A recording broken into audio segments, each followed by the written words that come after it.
The case of Diana Garbutt's murder is up there, according to some people, with the most divisive of murder cases in UK history. There are those who think the justice system got it right. They put the correct perpetrator behind bars. But there's a campaign of people who think that justice has not been served. The wrong person is in prison, and therefore the killer is still out there. Diana was 40 years old during our main timeline, and she lived alongside her husband Robin Garbutt, whom I'll just call Garbutt for the rest of this video, in Melsonby. This is a small, quaint village in North Yorkshire. It's close to Richmond, and just further south is York. It's picturesque, it's beautiful, it's a proper quintessential British village, this. And together, since 2003, which was the same year the couple got married, they lived above and ran the local village shop and post office. It was sort of a two-in-one business. The local shop opened early doors, you're talking 4:30 in the morning. The post office then opened at 8:30. It was all in this corner building on East Road. Diana was born and raised in the North Yorkshire village of Eggborough. It was a good upbringing as far as I can tell. She was happy, bright, bubbly, had plenty of friends, got on with people, did fairly well at school. She went on to attend Selby College. She had a sister called Victoria. Her mum was Agnes. And then her dad, according to reports, was in the US Air Force. He's American, so she held dual nationality with America. Her grandmother, Rose, who she was especially close with, lived in America. She lived in Virginia. I believe Victoria lived in California. This story is from 2010, so some of these details may have changed. Her family meant the world to her, and so did her married life. To the outside world, her and Garbutt got on like a house on fire. It was the most idyllic of partnerships. They ran the shop together, they moved to Melsonby to be closer together, to see more of each other essentially, and they were vital pillars in the local community. If you live in a village like that, you know what it's like. The local hub, whether it's a community centre, a church, or a post office and shop like this was, you know the owners and they know you. Everyone knows each other. The population, according to the 2011 census, was around about 700 odd, so it is a really small village and close-knit is a fair term to use. Diana loved camping, music, travelling, going on forced runs as she called it. That amused me when I researched her story. She just had a real zest for life. But behind closed doors, it would later be revealed during the trial that it wasn't all as happy as a marriage as everyone thought. There were lots of complexities, especially regarding Diana and her being with other men. Now, I'm not going to go into this into too much detail because I don't want to pry into someone's private life, that's their business, but it did get revealed at the trial, and 3 men apparently who'd had relationships with Diana spoke up and testified during said trial. I only bring this up because the prosecution put that forward as a potential motive for what I'm going to come on to shortly. So the way it worked, Garbutt would typically get up at 4 in the morning and he'd go downstairs and he'd open the village shop at about 4:30, as I've said. He'd serve customers, people coming in for the papers, some milk, maybe some cigs, and then at 8:30 he'd open the post office side of the business. At the beginning, it seems like Diana was equally involved as a postmistress is what her official title I suppose would have been. But as the years went by, she began to lose interest in this shared business, and it ended up being Garbutt doing pretty much all of the legwork as far as I can tell. While he was doing all that getting up early, she would remain in bed, is what a lot of the sources claim that I used in my research. And one Tuesday morning in March 2010, it was the 23rd, everything changed in the lives of this married couple. According to Garbutt, he got up around 4ish as he normally did, opened up the shop at 4:30. He then served the customers that came in. I imagine they were few and far between in the very early hours before opening the post office at 8:30. Now by that time, pretty much everyone in the village is awake. It's going to be thriving, bustling with people, witnesses for better use of a term. And he reckons that a few minutes after opening, a masked, armed robber, he was armed with a gun, came out of the living quarters and held up Garbutt, demanding money from the safe. Garbutt said he gave him what was 10 grand in cash, about 15 grand today, before the masked robber left and possibly took his mask off as he was walking out the door. Now, there doesn't appear to be any witness testimony from residents who saw anything unusual that morning, including such a person who may or may not have been from the village, if they existed, coming out with a big black hold all full of cash. Garbutt then says that he went upstairs and he found Di lying motionless, Di was what he called Diana, on the bed, sprawled, essentially covered in blood, or the pillow was saturated with blood and she was lying face down. One of his neighbours said he knocked on her door while he was on the phone to the paramedics and he was looking for her husband, but he wasn't in. So she accompanied him back to the flat above the village shop and post office, and together they tried to find a pulse. They were unsuccessful. They turned Diana over, and it appeared that she'd been struck in the head multiple times with a blunt object. The paramedics got there, she was pronounced dead on arrival, and it looked like she'd been dead for a good few hours. It didn't appear as if this was a recent attack, say done by this masked robber just before he came out of the living quarters and robbed the post office. And that's crucial to make note of because the timings of Diana's death really add to the mystery surrounding who killed her. Garbutt would insist that it wasn't him, and we'll come on to that shortly. But the first thing that doesn't really add up is that the electronic safe was opened at 8:35 a.m. and the 999 call was made at 8:37 a.m. So that's 2 minutes, give or take a few seconds. It may have been slightly less. In that time, he reckons he opened the safe, gave it to the robber fled, he then went upstairs, checked on Di. There's a lot to have achieved there in that 2-minute window. Now, it's not completely out of the question, but it's tight. He said during the 999 call that this armed person, let's say they exist for now, said, "Don't do anything stupid, we've got your wife." We, implying there's more than one person. But when this sole robber left and Garbutt went upstairs, there was no one else there. It was Di just on the bed on her own. Now, this robbery bore an eerie similarity to one exactly, or almost exactly, a year earlier in March 2009. Garbutt said someone else had robbed him on that occasion and took 10 grand in cash again. Same amount, also on a Tuesday morning just after 8:30. Now, nothing ended up coming of that. Apparently, the weapon used was a replica gun, but no arrests were made, no witness testimony was put forward, no one saw or heard anything. It just got swept under the carpet.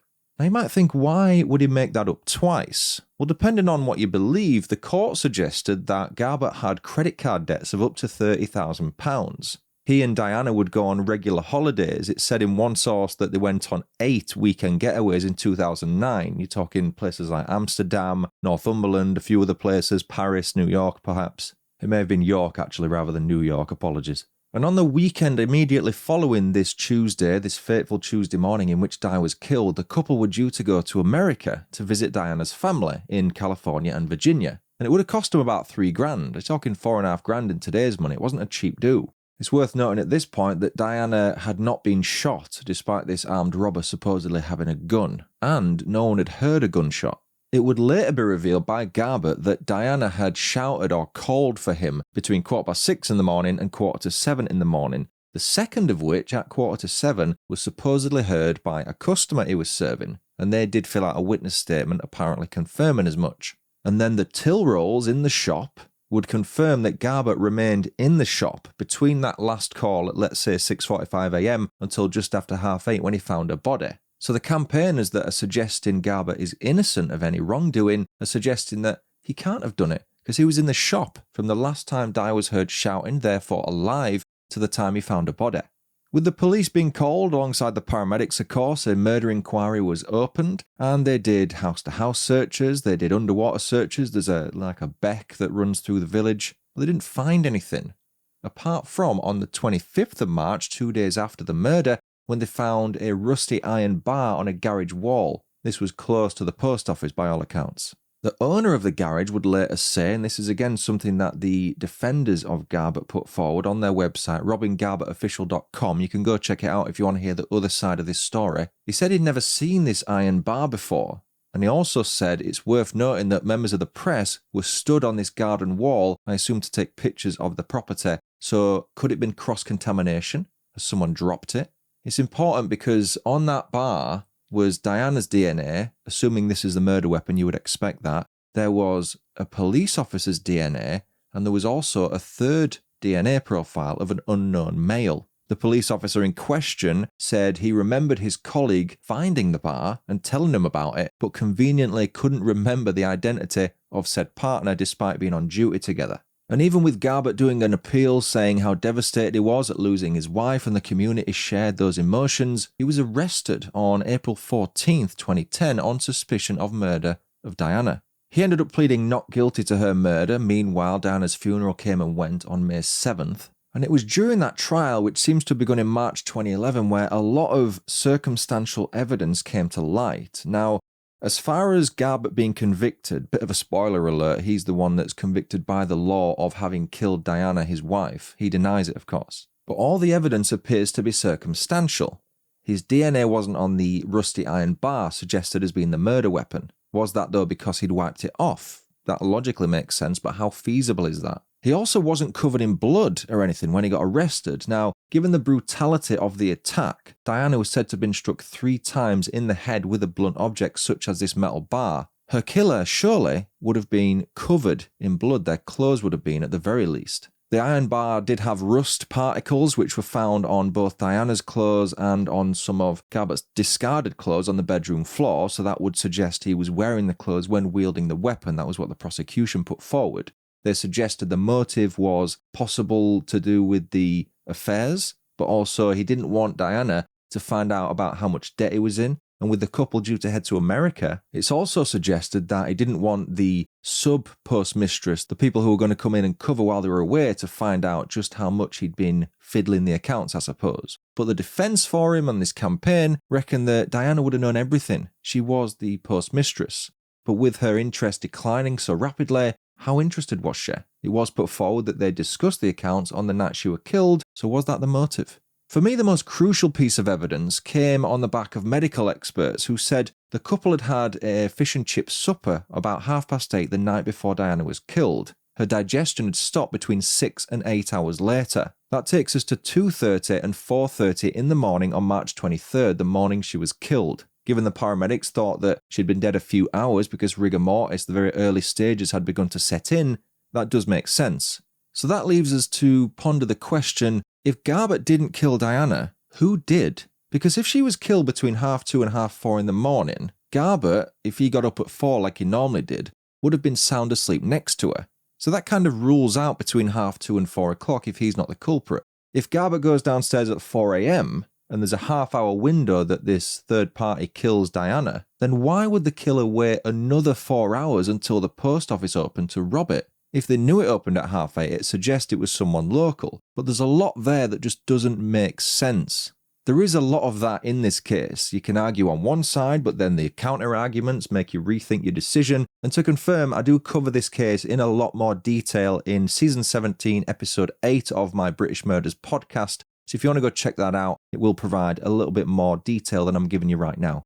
Ultimately, the jury found Garbutt guilty of murdering Diana. It was a 10-2 majority verdict. They deliberated for about 13 hours. With that, he was handed a life sentence with a minimum term of 20 years, and his parole eligibility date is April 14th, 2031. And that hasn't stopped him trying to appeal his conviction. He's done so 3 times, and each one has been denied. That sort of further adds to the fact that he wasn't potentially wrongly convicted. 1 appeal been denied? Okay. 2, you're on the fence. But 3, it really makes you question, is his story legitimate? Or did he make the whole thing up? Let me know what you think, because when my podcast episode came out, most people think he is guilty, Garbutt being he. But then there is some circumstantial evidence which also makes you think, was it a third party? Is he telling the truth? So let me know in a comment what you think. Did the justice system get it right? Is Garbutt the correct person who should be serving out a life sentence? Or is this one of Britain's biggest miscarriages of justice? If you enjoyed this video, please consider subscribing, giving it a like, sharing it with people. You might want to subscribe to the podcast. I do far more regular releases on there, and everything is in far more detail as well than these sort of brief overview videos I do on here every now and again. My name's Stuart Blues. You've been watching British Murders. Until I see you next time, cheerio.